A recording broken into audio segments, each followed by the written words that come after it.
So now I want to talk about conformity and social influences. And let's start with social influences because we're social creatures by nature and we're influenced by many social factors. For example, our parents, our culture, our religion, our media, etc. See, we found that many people tell themselves that with this thing that we call a big lie. And this lie is that we tell ourselves that our parents, our past, our social surrounding don't impact us. That we're independent of all those things. Those things don't really matter of who I am. But the truth is that we naturally learn from watching those around us. And we have a strong instinct to conform. For example, what we define as beauty comes from our culture and those around us. In a country like Mauritania, obesity is seen as beauty. Because of this, they force feed girls so that they can be as big as possible in their eyes because obesity signifies wealth, which to them means sexy and beautiful. See, some women in Mauritania go through extraordinary measures to gain weight, to feel sexy. On the other hand, some women in the United States go through extraordinary lengths and measures to lose weight and feel sexy. So what is the difference? Their cultural definition of beauty, and therefore how they believe they should look.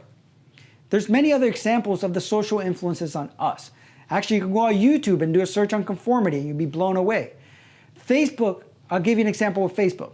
There have been many studies about social media like Facebook and other social medias and their impact that they have on us and our belief systems. They were able to determine that our behaviors are significantly altered by what we see other people doing online. For example, if people in your Facebook feed are eating at a restaurant a lot, then you typically start eating out more.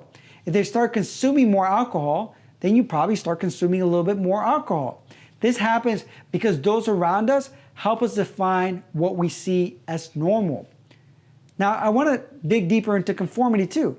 So why does this happen? See, humans want to fit in. We want to act in a way that's socially acceptable. This is something that has been ingrained in us through evolution. So even when the people around us may be wrong or causing harm, we may still follow because we want to fit in. So the more people that you have around you that reinforce a belief system and behavior, the more likely you are to follow this. So keep that in mind when you surround yourself with people. So how do we change that?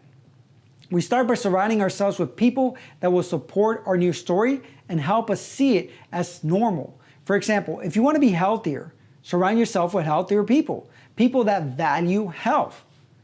What people in your life, and ask yourself this, what people in your life have influenced your belief systems about what life is? Also ask yourself, what kind of people do you want to surround yourself with? More that would help you create your new story and who you want to become. What are the characteristics of these positive influencers? Do you have anyone already in your life that fits that? What media do you watch or listen to? What does it tell you about what reality is? What has your culture taught you about what reality is? Are there aspects of your culture that serves you in your new story or that don't serve you? And recognizing this is important because again, you have the control. You have the decision making to pick something different.